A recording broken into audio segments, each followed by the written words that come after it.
L'épisode de cette semaine vous est présenté par Molson Coors qui nous commandite les breuvages au tailgate cette année, la Coors Light. Et puis, on devrait avoir au courant de la saison aussi les Coors Seltzer. Donc, si vous voulez venir essayer ça, venez nous voir au tailgate. Et évidemment, Service Pelletier-Gosselin qui nous propulse depuis plusieurs années, qui s'assure de différents services professionnels à notre endroit. Donc, le maintien du membership, les communications, vous avez l'infolettre qui est transmise chaque semaine. Ben, c'est SPG qui nous aide avec ça. Et puis, il nous accompagne au niveau financier là, pour être sûr que les livres sont tout droit et tout en ordre. Bonne émission, tout le monde.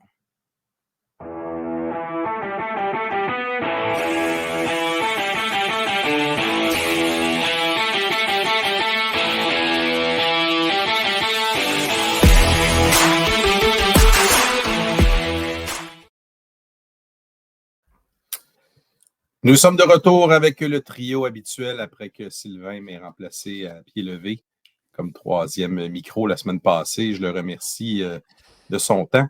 Avec moi, Tamel Kadi, François Mathieu et moi-même, Éric Généreux. Dans cette semaine de congé des Bleus, donc c'est sûr que la liste de choses à discuter est un petit peu plus mince, mais il y a eu d'autres matchs universitaires au Québec et au Canada, donc on va pouvoir parler de ça. Puis on va se faire aussi un petit... comment je pourrais dire, un petit bilan de mi-saison, parce que mine de rien, on est rendu déjà à 4 matchs, c'est la moitié de la saison régulière de jouer. Mon Dieu, que ça passe vite. Hein? C'est pas long, une saison universitaire. 2 mois, puis après ça, les séries, let's go. Donc, voilà, c'est un peu le menu pour aujourd'hui, puis on va finir avec un avant-match pour les matchs du week-end, les Carabins qui s'en vont dans les prairies verdoyantes de l'Estrie. Pour affronter le Vert et Or et leur triste fiche de 0 victoire, 4 défaites. Mais on va en reparler. Tout le monde est en forme cette semaine? Oui, ça va bien, merci. Yep. Yes. Donc, vous voyez les résultats à l'écran pour ceux qui sont en audio. McGill l'emporte 21-17 sur Concordia. Un match un peu étrange en 2 temps, 21-0. Puis ensuite, remonté, 3 temps. Puis ensuite, Concordia a remonté 17 points pour juste manquer de gaz. Et pendant ce temps-là, à Québec, ben, le Vert et Or a eu un après-midi un petit peu triste. 2-29 Laval qui l'emporte. Comme je l'ai mentionné, les Bleus étaient en congé. Je vais commencer avec les impressions sur le match des universités anglophones. McGill-Concordia. Tam, commence tout ça. McGill a connu un bon match. On a eu peur en partir du troisième quart qu'ils retournent dans leur vieille pantoufle et qui blow out un autre avance. Première demi, Concordia a pas mal joué, mais leurs receveurs ne sont pas capables d'attraper des foutus ballons. On chiale sur les nôtres, mais les leurs, c'est pire.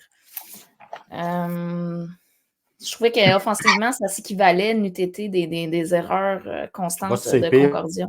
Mais c'est pas fort. Non. La défensive de Concordia en première demi a quand même saqué 7 fois Éloi. Là. Ce qui n'est pas chose mince parce que le gars est mobile. Non, c'est ça. Fait que ça a bien joué, mais pas capable de profiter de leurs opportunités. Ils se sont tirés dans le pied à quelques occasions. Des ballons droppés dans la zone des buts et mauvaise punition. Mauvais remirement au moment. Là. Parce que Concordia a vraiment manqué d'essence. Là. Ils avaient le ballon dans la zone payante. Dernière série du match. Puis... Ah, mais même en première demi, là, si n'eût été des échappages de ballon, il aurait pu mener en partant au vestiaire. Là. C'était quand même serré. Là. C'était équilibré ce match-là en début de match. Là. Puis à la fin aussi, statistiquement, ça se... Oui, non. C'est celui qui a fait le moins d'erreurs et qui était le plus opportuniste. Là. McGill, c'est une bonne chose pour eux parce que c'est arrivé souvent dans le passé où il y avait une avance. L'année passée, ils ont perdu 3 ou 4 matchs comme ça. Il y avait l'avance à la demi par plus que 2 touchés d'écart, puis ça perdait finalement. Ils ont eu peur en fin de match, mais pour une fois, ils ont réussi à maintenir leur avance, puis j'espère qu'ils vont être capables de bâtir là-dessus, puis de se défaire de leur, je sais pas d'un complexe, mais de ce petit chip-là qu'il y avait sur l'épaule, qu'à chaque fois qu'ils prenaient l'avance, c'était difficile de maintenir. Fait que ça nous donne un McGill à 500 à la mi-saison. C'est fait un bout de temps qu'on n'a pas vu ça. François, tu l'as-tu vu, ce match-là, toi? Ouais, moi, je l'ai vu, puis j'aurais pas gagé sur... moi, j'ai écouté la première période. Le premier quart, puis je suis revenu un peu plus tard. Puis le premier quart, je trouvais McGill pourri. La O-line de McGill, sacrifice que ça allait pas bien. Puis Tam, tu l'as dit, Éloi s'est fait saquer, là. C'est le premier jeu du match, là, et il s'est fait saquer à la ligne de 5 ou 6. Ouais, je me suis dit, ça va être une partie longue. Là. Puis là, puis à un moment donné, c'est comme si tout avait complètement tombé. Là, Éloi a commencé à juste lancer le ballon, puis il a bien lancé. Il a trouvé ses receveurs. On dirait que la défensive de Concordia, il n'y avait pas de réponse contre le jeu aérien. Mais à la fin, tu l'as dit, ça a super bien été à un moment donné. C'est fou comment des match-ups, des fois, sont particuliers. La semaine d'avant, Concordia avait donné quand même une solide opposition au Carabin. Puis cette semaine, contre une équipe qui n'est vraiment pas du même calibre, mais là, Concordia avait l'air d'une équipe de pee-wee. Le seul qui a vraiment été bon, c'est leur porteur de ballon, encore une fois. Hein, c'est un tank qui est impressionnant chez Concordia, je veux dire. Là. Mais ils ont failli. Le porteur de ballon. Ouais, puis le momentum, par exemple, hein, parce qu'à un moment donné, le momentum a changé de côté à la fin. Et McGill aurait pu se faire jouer, faire vraiment jouer un tour sur celui-là. Faire un McGill. Ouais. Ah ouais. McGill tente à toutes les semaines de trouver une nouvelle façon de perdre. Ce coup-là, ils n'ont pas réussi. Mais leur botteur a connu une bonne game. C'est un botteur. C'est un botteur, mais je veux dire, dans le passé, ils ont eu toutes les problématiques avec leur botteur. Là, il semble avoir trouvé quelqu'un qui a une jambe, il n'y a pas de l'expérience, il va en prendre. Mais c'est ça, c'est effectivement lui qui a mis le plus de points sur le tableau, le positionnement de ballon aussi. C'était quoi, là? Ça a fini avec un rouge, un safety, 2 field goals, quelque chose de même, là, pas seulement qui était à 14-0. Là, à un moment donné, c'est même pas l'offensive, c'est effectivement le batteur. Petit mot rapide sur Sherbrooke contre Laval. Triste journée pour Sherbrooke. 2 touchés offensifs seulement pour Laval.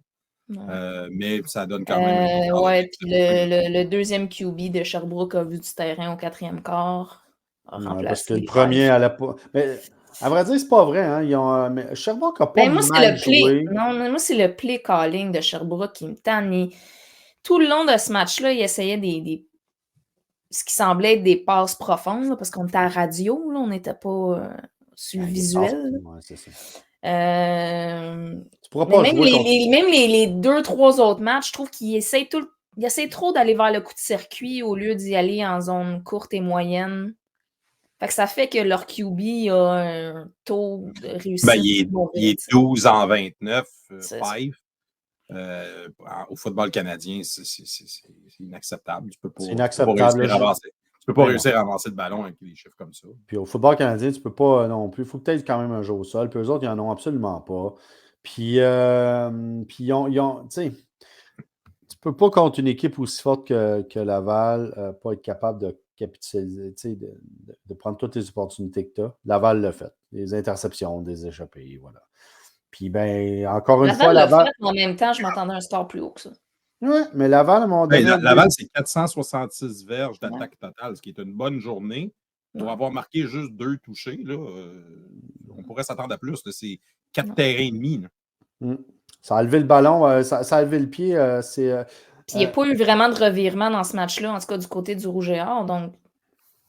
Moi, j'aimerais savoir parce que. Non, ils ont juste 3 points sur des issues de revirement. C'est pas énorme. Est-ce qu'on sait pourquoi c'est pas Chartrand? Charlan? Charlan, il s'est blessé contre McGill. Ah! Il n'était pas habillé. Ceci explique cela. Ouais. Je me demandais pourquoi c'était pas lui qui avait eu du ballon au 4e quart. Il y a eu du ballon contre McGill. Je pense qu'il parle qu'ils veulent vraiment y aller à 3 puis en habiller 3. Fait que c'est leur tactique. Mais Laval était juste meilleur. Tout simplement. Oui. Dans tous les facettes du jeu. Le Cool avait une légère blessure en fin de match. J'ai hâte de voir si c'est sérieux ou pas. Parce que espérons pas pour eux. Du record de Mittal. Ouais, espérons pas pour eux parce qu'effectivement, moi j'aimerais ça qu'ils s'en aillent et qu'ils aillent chercher le record à Mittal. Ça Ça fait de quoi de le fun? Puis. Ça serait cool. Oh! J'arrive pas à croire qu'on s'est rendu à mi-saison, puis c'est la première fois qu'on fait le tour. En Ontario, dans le fond, le reste du Canada. C'est une semaine de controverses cette semaine. Plusieurs matchs qui se sont finis sur le dernier jeu du match, controversés. Les Dinos se sont fait refuser un toucher dans les dernières secondes du match alors que le joueur avait les pieds dans le terrain. Donc, il aurait pu gagner ce match-là. Moi, je le voyais, j'ai vu, c'est vrai que c'est un pied. Ouais, c'est un pied au football canadien. Donc, ça dépend du pied qui a été en premier, hein, c'est ça l'astuce. Mais tu sais, vu qu'il n'y a pas de reprise vidéo, l'arbitre était mal placé. Et puis, il a collé out. La game Windsor, le GG, sur le dernier jeu du match, ils ont fait plusieurs passes latérales. Le joueur a fini dans la zone des buts, mais le toucher a été refusé parce qu'ils ont décidé que la dernière remise dans les passes latérales, ils ont considéré que c'était une passe par en avant. OK. C'est difficile à dire sur l'angle de caméra, mais tu sais, c'est encore un autre jeu contesté. Je m'en voudrais si je parlais pas de la victoire de York. Ouais, c'est ça, le bowl des Chaudrons. York contre Toronto, donc qui est le moins poche. Et York! La bataille de Toronto. Mais c'est pas très hot. Même là, Toronto a failli revenir en fin de match là aussi. Fait que, ce qui fait que c'est Waterloo qui tombe 0 et 4, qui sont statistiquement, en termes de classement, les pires de l'Ontario. Mais on s'entend que c'est on s'entend York. Non, mais on s'entend York, Toronto, Waterloo. Pour moi, c'est du même niveau. C'est les trois équipes qui ne devraient pas faire les séries en Ontario. Non, mais je trouve que York et Toronto, c'est. Ouais. C'était quand même un match intéressant, là, soit dit en passant. Mais c'est plate de voir des grandes institutions comme ces deux universités-là dans la plus grande ville du pays. Pas être capable de mettre une équipe de calibre sur le terrain. On a ce discours-là avec McGill depuis longtemps. Mais McGill leur calisserait une volée, les deux mains attachées, sans même pas se préoccuper de ça. Mais moi, je serais intéressée de les voir contre Sherbrooke cette année, juste pour calibrer les divisions, en fait. Juste pour voir. Du fantasy booking. Oui, juste pour voir. Ils sont rendus où dans leur cheminement? Dans cet ordre d'idées, nos amis de Lennox. Depuis 62-0 contre depuis leur victoire contre Saint-FX, tout roule. Et c'est la défensive et les unités spéciales qui mènent le bal de BU et qui enlèvent de la pression au QB Quérillon qui connaît une bonne saison. À 62 points, on s'entend que tout baigne dans l'huile. Oui, mais ils ont une coupe de toucher défensif. Oui, c'est ça. Puis ils ont un retour de botté manqué de 128 verges aussi. Fait que... Oui, ils ont battu le record 120. Je pense que c'est 129. Oui, 128, 129. Là, En tout cas, mais c'est un record de la conférence. 129 verges, un touché de 129 verges, c'est quelque chose. Là. Mais c'est intéressant parce que ça positionne Bishop, gagner la division en Atlantique. Eux, je pense qu'ils ont encore juste 3 équipes qui rentrent en éliminatoire. Non, 4. Ils sont rendus à 4. Anyway, n'importe qui veut aller au championnat doit faire le long voyage de l'Atlantique jusqu'à Lennox. Fait que l'avantage du terrain devient drôlement intéressant. Le match intéressant de la semaine était Queens contre Guelph, qui est les deux équipes qui veulent aller vers les contenders. C'était très, très intéressant. Guelph a essayé de remonter aussi, mais Laurel Mallory, en fin de match, a été atterri dans les mains d'un joueur de Queen. Fait ça a arrêté là. Queen, c'est défensivement qu'ils sont encore dans le mix parce que de façon aérienne, c'est assez ordinaire cette année. C'est la course qui fait mener le bal de cette offensive-là. Guelph est très, très intéressant à regarder. Ils ont un bon QB, un bon porteur, un bon système à 2. Leur deuxième QB est bon aussi.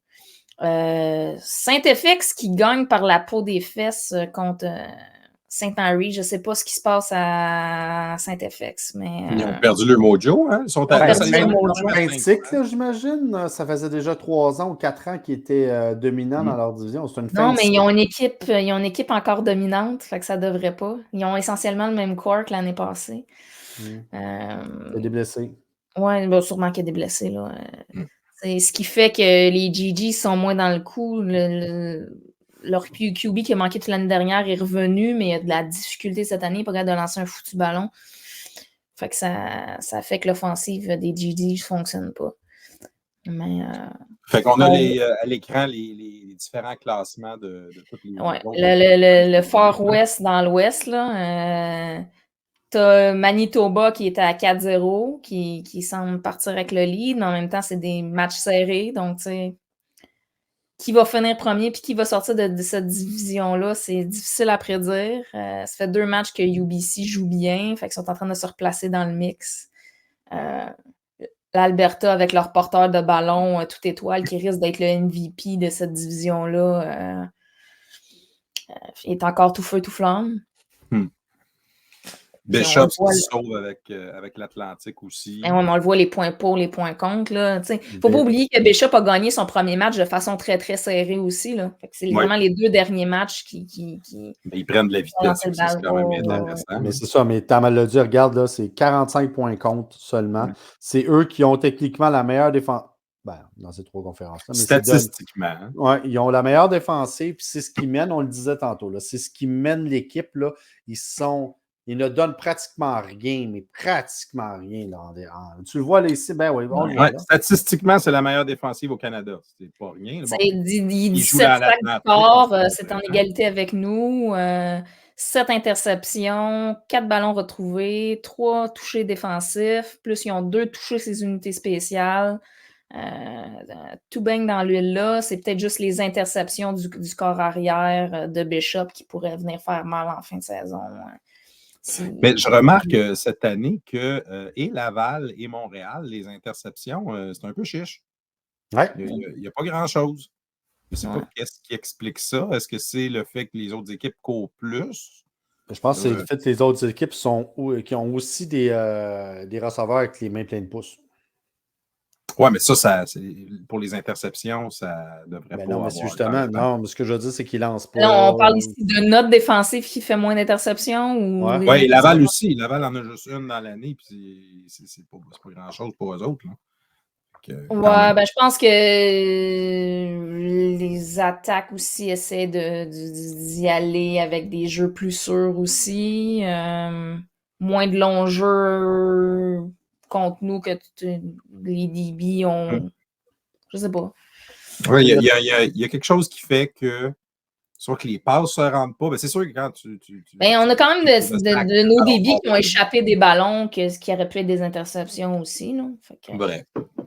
Et nos deux gros pogneux de ballon sont quand même partis, nous autres. Là, c'était Saint-Cyr et Lagacé. Fait que... Et là, l'autre qui était Gauthier, on l'a envoyé sur l'autre côté qui a un peu plus de difficultés. Donc, on le voit, là, cette saison, là, on est à 0 sur les revirements. Alors que l'année passée, on a fini la saison en +8, +9, je pense. Ouais. On crée moins de revirements. Je pense que c'est dans le style de défensive qu'on joue aussi. Nos revirements viennent plus sur les échappées provoquées à cause de notre D-line qui c'est elle qui crée le mouvement puis la pression sur les corps arrière qui force à faire des erreurs puis à faire des échappées. Puis Jonathan a lancé plus d'interceptions cette année aussi, des ballons qui ont bondi, mais il y en a qui étaient straight des mains. C'est sûr que dans le différentiel, ça paraît. Ouais. Mais tu sais, c'est pas des différentiels énormes. Là. On voit non, mais on le voit, là, c'est pas mal kiff-kiff dans toutes les 2-0, équipes. -1. Tout ça en un match, on rebrasse. Là, ouais. Ça peut changer vite. On avait combien d'interceptions l'année passée? Jonathan s'est fait intercepter combien de fois l'année passée? Dans toute la saison, 4 fois. Dans toute la saison, 4 fois, hein? Ouais. Et on est à 4. Ouais. Donc, alors, ça a été un petit peu plus difficile. On en avait parlé les semaines dernières. Là. Mais en même temps, on est loin de la catastrophe. C'est de voir est-ce qu'il y a une progression qui s'installe pour le reste de l'année. Parce que c'est quand même Non, 3 mais victoires. tu sais, on se disait souvent l'année passée que notre défensive créait le rythme du match, surtout en début de match, mais là, on ne l'a pas cette année, puis on le voit que ça nous prend un petit peu plus de temps nous installer sur les points qu'on marque dans le match. Là, on le voit. Ouais, le démarreur est un petit peu moins. C'est plus long chauffe à machine. Ouais. On l'a vu contre Concordia. La deuxième demi, là, ça a commencé à y aller. Défensivement, le deuxième quart, généralement, on a plus de difficultés. C'est le quart où on a accordé le plus de points. J'ai hâte de voir comment on va s'ajuster, qui va revenir au jeu pour essayer de régler ce trou-là au centre en défensive. J'ai hâte de voir si Legault va revenir au jeu, parce que là, ça fait un receveur qui peut attraper dans le trafic, dans la zone. Dans slot, hostie, dans slot en plein milieu. Entre 7 et 15, mettons. Là. Ça serait pas pire un receveur qui mesure plus que 5 et 13. Que 5 et 3. On le voit présentement, il y a juste nous qui se place en position de scorer, mais qui n'est pas dans la red zone avec 10 placements tentés. Le plus proche après ça, c'est Concordia à 7. Là, on a la difficulté à finir nos drives. On s'entend, le MVP des unités spéciales jusqu'à maintenant, c'est Boyer au Québec. Là. 15 ans. La constance, puis... Les titres de joueurs de la semaine. C'est ça, là, les titres de joueurs de la semaine, puis tout ça. Olivier Coult, c'est lui qui est vraiment la plus belle progression. On le savait, on l'avait vu. Mais... C'est le MVP chez les receveurs jusqu'à maintenant. Le MVP général, 8 touchés, 400 verges en 4 matchs. C'est incroyable. Y a-tu un comparable dans le Canada, Tam? On a-tu... tu sais, eux autres, attends, là, dans l'Ouest, là, où ça tire le ballon, là, il doit y avoir quelqu'un qui de mémoire, je ne peux pas dire, mais oui, il y en a, là. Mais tu sais, dans l'Ouest, ça tire le ballon, mais c'est... Qui n'est pas mauvais non plus. Il commence à accumuler des chiffres, là. Pas mauvais, 213 verges. Intéressant. Les attaques sont un petit peu plus balancées dans l'Ouest présentement. Mettons, l'Alberta, eux autres, c'est très, très, très porteur de ballon. Manitoba, c'est à peu près kiff-kiff avec leur QB qui est mobile, puis la course versus la passe. UBC, leur QB est en train de se replacer, fait que ça se replace, mais depuis les 2 derniers matchs, ils courent plus qu'ils passent. Ils profitent de Knight. Moi, ce que j'aime dans le tableau que tu montres présentement sur les rushing, c'est que le meilleur porteur de ballon de la Conférence Québec, c'est Éloi la tendresse. Oui! Mais après ça, tu as Lucas Dembélé, puis Chembe de Concordia que tu mentionnais tantôt, François. C'est le fun de voir un porteur de Montréal. Chembe fonctionne bien, mais c'est plate que Morgan soit blessé parce que leur 1-2 punch fonctionne mieux. Là, tu le voyais, surtout la game contre McGill cette semaine. Des fois, il manquait de jus, parce qu'il aurait fallu qu'il sorte quelques jeux pour, je sais pas, reprendre son souffle ou le fait qu'il y ait toute l'importance. Mais moi, le perso Concordia, je ne comprends pas. Ils ont quand même un bon groupe de receveurs. Oui, ils ont eu des pertes, mais Mancini, je pense qu'il a droppé 4 ballons dans le dernier match. Là, le nouveau la crème à pointe pause. Le nouveau livre de jeu, il faut que peut-être que le livre de jeu. Mais François, c'est pas le livre de jeu. Quand la balle est dans les mains, tu es supposé l'attraper. Moi, c'est l'exécution. Ça veut dire qu'il est à la bonne place, le gars. Moi, je sais pas ce qui se passe à Concordia, mais j'aime pas du tout la vibe de banc en ce moment, ou ce qui dégage. Il me faut un peu penser à McGill l'année passée, quand tu regardais leur banc. Mais il faut se rappeler, l'année passée, ils ont fini leur saison régulière. Victoire à Montréal. Ils sont allés à Québec, ils ont passé à un doigt de la chipper cette game-là. Fait que là, eux autres, ils rentraient dans la saison en se disant on est là, on est vrai. Je sais pas. Puis là, ils commencent la saison, puis une coupe de claque sur la gueule. Ouais. Ça te brise la confiance, ça. Là, puis c'est pas la première fois. La deuxième saison d'Olivier Roy, Olivier Roy a eu une saison exceptionnelle. La saison d'après, t'avais le même corps, il était capable de rien faire. Fait que je sais pas si c'est un problème. Ils ont-tu besoin d'un coach mental? Je sais pas. Je pense que le fait que le coach grade, c'est plus là, moi, ça enlève tout. Glad n'est pas là, tu sais, que cette année. non. Ça fait que ça enlève la bonne humeur sur le banc. Hello, Glad. T'enlèves la bonne humeur, t'enlèves surprenant. Il y a plusieurs changements là.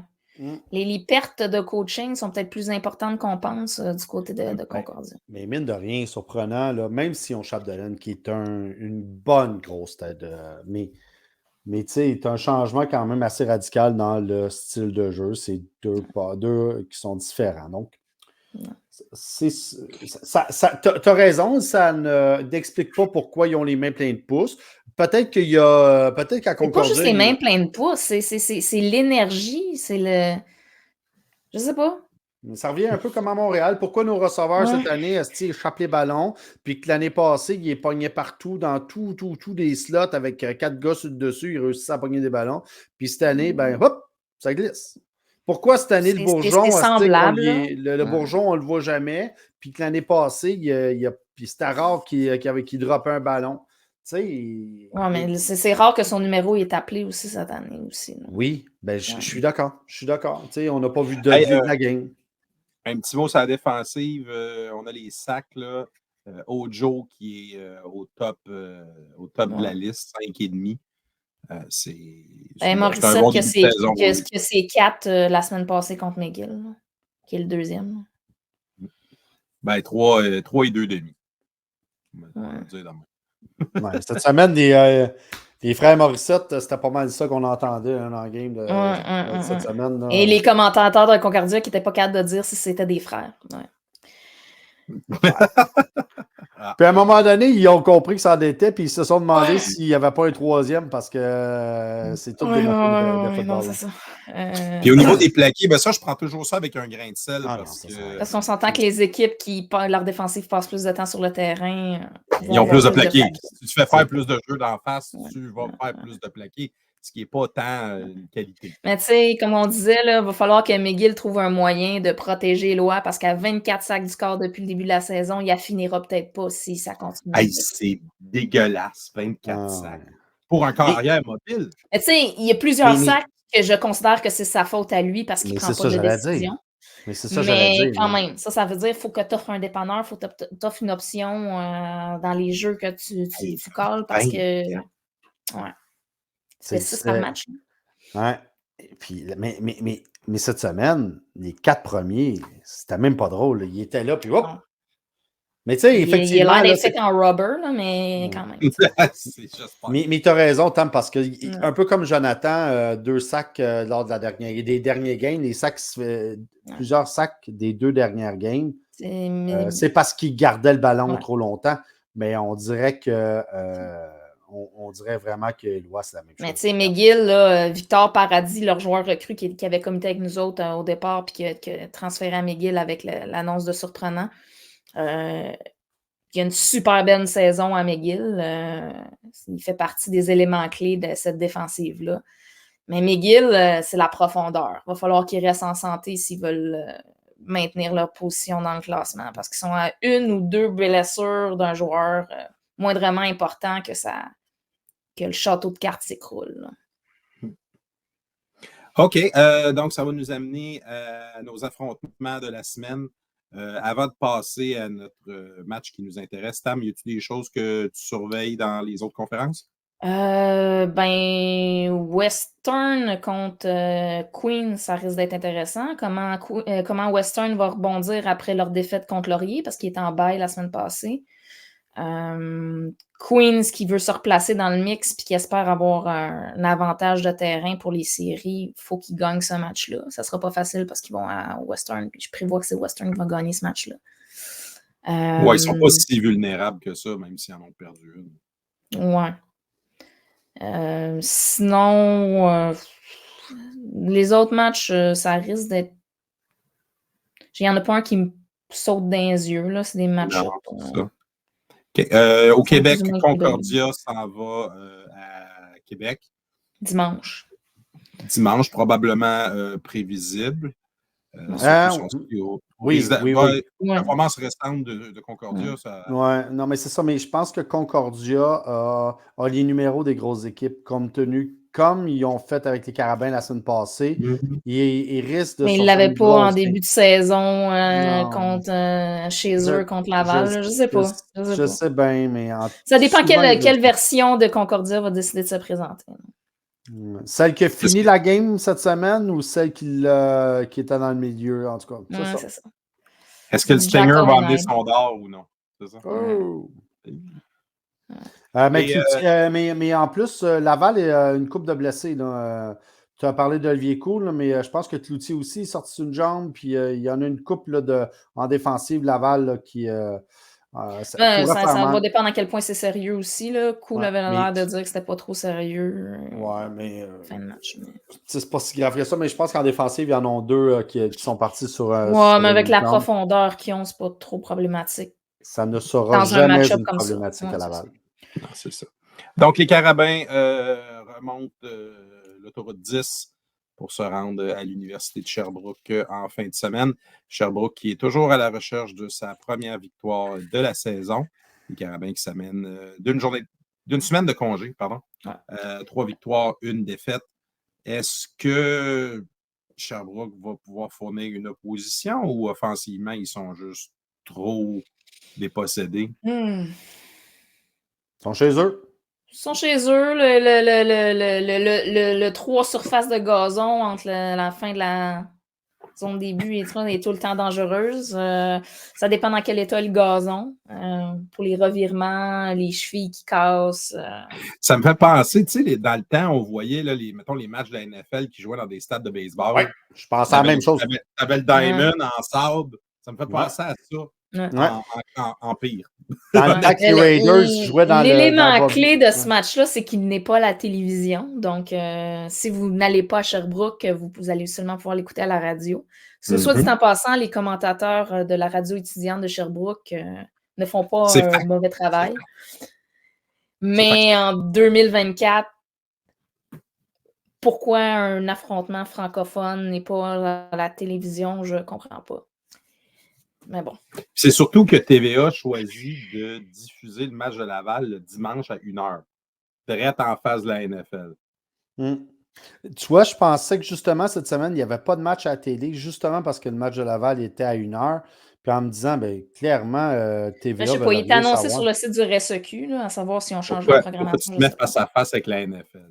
Non, mais c'est quoi ce niaisage? Mais surtout avec les. Samedi. Surtout avec la foule qu'il y a à Québec. Je comprends que le Rouge et Or, eux, ils aiment avoir le match le dimanche. Mais je comprends la programmation parce que quand tu réfléchis en début de saison, tu te dis Concordia contre Laval, ça va être un match-up intéressant. Sherbrooke contre Montréal, pas tant que ça. Absolument. Pour le match, l'intérêt du match. Là, mais le timing est dégueu. Ouais. Donc, on s'entend, les Carabins, au niveau offensif et défensif, devraient avoir Moi, je veux qu'on revienne à ce qu'on a fait au premier match contre Sherbrooke. Je veux voir une attaque équilibrée, de starter avec la course, d'installer la course, les forcer à nous attaquer. Puis là, d'un coup, qui commence à nous attaquer, le ballon va pouvoir lever parce que on va avoir de l'espace, tu sais. Mais, tu sais, avec les petites passes dans le flanc c'est le succès à la Fou, à Dembélé, le peu de succès le peu de succès que Sherbrooke a eu, c'était encore une fois les passes au centre, là, au début du match. Ce qu'ils ont fait beaucoup de verges. Ils ont tenté le premier duel contre nous, ils ont tenté beaucoup de passes à haut risque. Puis tu as peut-être 10% des passes à haut risque qui ont fonctionné, mais ça a généré plus que la moitié de leur attaque aérienne. Puis la même chose contre le match à Laval la semaine passée. T'sais. Mais est-ce que les ajustements sont faits? Je me rappelle, après le premier match, on se disait « Ah, OK, Fife, il y a quelque chose là. Il y a quelque chose. Tout le monde a des bons corps arrière. Il y a un bon bras, il y a des bons tracés, mais sur des bons débits, des bonnes couvertures. De lancer des passes longues à Québec avec le vent, ça risque de passer par-dessus. Je comprends que le play calling est peut-être à blâmer, mais à un moment donné, là, en bas de 50%, il y a quelque chose qui ne fonctionne pas. Là. Ouais, puis là, Will Marchand est de retour. Il n'était pas là lors de la première game contre nous autres. Fait que, tu sais, ils n'ont toujours pas de jeu au sol. De toute façon, le jeu au sol, à part Dembélé la semaine passée, il n'y a personne qui a vraiment couru contre les Carabins. Puis la façon de courir contre les Carabins, c'était pas compliqué. Ils ont écrasé la ligne défensive. Moi, si on ne court pas contre Sherbrooke, C'est comme. parce qu'on ne courra jamais, Chris. Si on ne court pas contre Sherbrooke, on ne courra jamais de la ligne. Là. Ben, surtout que toutes les équipes ont réussi à courir contre Sherbrooke. Mais tu sais, moi, j'ai pas tant de problème à dire. On a un corps arrière d'exception. Puis c'est du football canadien. La course doit servir à ouvrir la passe. Totalement d'accord. C'est ce qu'on n'a pas fait les 3 derniers matchs. On n'a pas installé la course pour ouvrir la passe. Mm-hmm. On a utilisé la course pour essayer de contrôler le chrono. Puis tu ne veux pas faire ça parce que ça ne t'avance pas dans des situations comme ça. Mais moi, j'ai pas trop de problème à dire on met le ballon dans les mains du corps arrière, mais c'est sûr que ça prend quelque chose pour y enlever de la pression à un moment donné. Il faut que le jeu d'options existe. Tu redonnes la confiance aussi. Oui, mais Eric, tu as raison. Tu vois, là, la différence avec les années passées, c'est qu'on dirait que les jambes de Jonathan ne sont plus une menace. Les années passées, tu avais. Mais il ne veut pas courir. Ben, peut-être. Mais les années passées, il y avait la lumière rouge. C'était clair, puis c'est encore pareil cette année. C'est que je pense que c'est le taux de réussite au niveau des passes, à quel point les joueurs, les receveurs sont capables de se démarquer, capables de faire des gros jeux. Mais moi, je veux. On l'a moins. Ouais. Je veux que le ballon parte plus rapidement. Parce que le problème du dernier match, c'est que le ballon restait trop longtemps dans les mains à Joe avant de partir. C'est un enjeu de timing. Il y a quelque chose qui mais c'est pour ça qu'on n'arrête pas de prendre des punitions de holding. Je veux dire, les O-line ne peuvent pas tenir le gars pendant 12 secondes. Là. Ça revient à dire que les receveurs ne réussissent pas à se démarquer et qu'ils ne réussissent pas à lire leur timing. Ça ou il y a des problèmes de lecture, je ne sais pas. Je sais pas. Comme je te dis, il y a quelque chose qui fait que le choix de jeu qui est appelé, je peux pas t'expliquer. Ça gêne pas, mais on a encore une couple de semaines pour régler le problème. Puis il y a quand même des flashs de belles affaires. L'idée, c'est de voir. Oui, absolument. On parle de constance. On ne parle pas de capacité, on parle de constance. Puis plus la de chose constance, ça va produire. Il va falloir faire attention, c'est les blessures. Ben, on ne peut pas faire attention aux blessures, mais on perd tout le temps un joueur à Sherbrooke à chaque année, là, qui est fini pour l'année, là, parce qu'il se fait sortir. Ouais. Fait que ça serait le fun que ça n'arrive pas.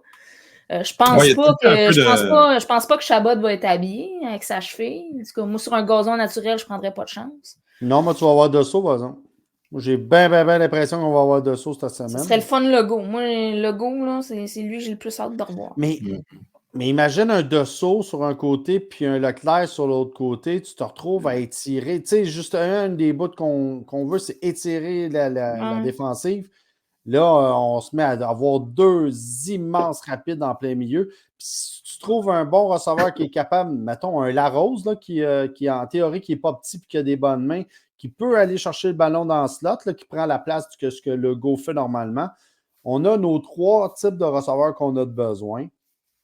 Le reste, je peux vivre avec. Lui prouver qu'il peut stepper up pour faire ça, mais il n'est pas fait depuis le début de l'année. En défensive, je ne pense pas qu'on va avoir le retour de Nicky encore cette semaine, surtout pas sur un terrain. Je sais pas. Il s'est entraîné. Ça, je sais, ça, on le voit sur les médias sociaux qui a recommencé à s'entraîner, mais est-ce qu'il va jouer? Moi, j'ai bien aimé lors de la dernière game l'utilisation de l'essor, justement, à la place de Boulian dans le plein centre, donc directement le poste de. On revenait avec une défensive un petit peu plus classique par rapport à l'année dernière. Là, sur le type de défensive qu'on générait. C'est ça. Elshad, Nicky, ben là, tu mets l'essor au lieu de Nicky, puis tu mets, tu sais, comment il s'appelle donc, 19. Messiane, donc, puis avec Roy. Tu sais, normalement, là, ça devrait rester. Puis, en alternance avec Boulian, quand on a ramené Boulian à la fin de la game la dernière fois, la dernière contre Concordia, ben là, tu avais Boulian et l'essor ensemble, ça faisait un super mix et tout s'était refermé dans le centre. Concordia ne voyait plus rien là, à ce moment-là. Donc, de toute façon, ce n'est pas vraiment le jeu aérien. Ça ne sera pas l'attaque de Sherbrooke qui va être vraiment une problématique. Oui, Fife un bon bras. Oui, il y a des très bons receveurs. Oui, nos débits sont fucking louches cette année. Oui, on a des trous dans le centre, puis peut-être que nos corners... Tu sais, il peut nous avoir, mais sans un jeu au sol, et ils n'ont pas de jeu au sol, ils ne sont pas capables de l'établir. Sherbrooke va faire quelques beaux jeux, quelques petites séquences, mais Est-ce qu'ils vont être capables de finir? Je sais Pas pas. assez pour être une menace. OK. Ben, je ne croirais pas. Il faudrait jouer de façon très, très molle. Moi, ce que j'aimerais, c'est de la constance un petit peu plus à l'attaque. Et en fait, pas de la constance, de générer du momentum. Tu sais. On est beaucoup par séquence, puis c'est brisé cette année. J'aimerais ça voir quelque chose, un 60 minutes de. Donc, j'ai une bonne question, moi, par exemple. Est-ce que notre safety normal, c'est Doyon, hein, c'est ça? Je me souviens plus de son nom. Là, Ouais. Bon. Mettons que Doyon revient. Qu'est-ce qu'on fait avec notre Chromax? Ben, il joue comme remplaçant comme il a fait là, au début de l'année dans les autres matchs. Là. Et pourquoi pas le mettre. Tu peux avoir 2 safety deep. Ouais, tu c'est peux exactement. faire des affaires, là. Faut que tu trouves le moyen de le laisser sur le terrain, ce gars-là. Faut que tu bouges quelqu'un d'autre. Faut que tu enlèves quelqu'un de là. On l'avait dans non, la mais liste. on l'utilisait en alternance en début de saison. Moi, je pense que c'est de sais. garder les gars frais. Là, En alternance, là, ce gars-là est trop bon sur le terrain pour lui permettre pour l'enlever du terrain. Il faut trouver le moyen. Il y a bien des formations. Je sais que les ça. Carabins aiment beaucoup utiliser la défensive en zone. C'est-à-dire que tout le monde prend son secteur et attrape quiconque se pointe là-dedans. Mais ça, avec des safety supplémentaires, tu peux le faire. Là. Ouais, je sais, mais c'est exactement ce qui a fait que, sauf que sans Nicky, qui a justement une bonne couverture zone, ça a créé un trou en plein centre. C'est ce que Laval nous a bouffé, c'est ce Concordia nous est venu chercher, c'est ce que même McGill est venu nous chercher. Puis la première contre Sherbrooke, c'était la même affaire. Absolument. La même place. Directement, juste en arrière du linebacker, juste devant le safety. L'entrezone, l'espèce de trou entre la ligne défensive et où est-ce que. Mais quand tu joues contre des corps arrière mobiles, puis les autres équipes ont pas mal toutes des corps arrière mobiles, c'est ça. La pression, elle se rend jusqu'au QB, mais le QB bouge. Fait que ça crée un trou dans le milieu. Exact. C'est ça. Mais avec Sherbrooke, on va pouvoir courir. On l'a fait en début d'année. On va être capable de courir. Il y a un problème. Hey, on va terminer là-dessus. Le match est à 13h, on l'a dit, à Sherbrooke. Si vous pouvez vous rendre, c'est tout le temps un tailgate qui est très agréable. La vue dans les estrades, c'est correct. Là. Amenez vos jumelles, puis ça va bien se passer.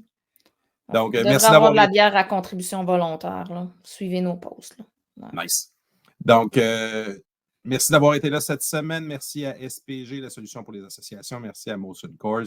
Si vous voulez encourager la cause des montagnards, notamment notre programme de bourse pour les joueurs, l'inscription est sur notre page Facebook, 40$. Et suivez-nous sur nos différents médias sociaux et sur notre channel YouTube. Merci beaucoup. Bonne soirée tout le monde et bon match ce samedi.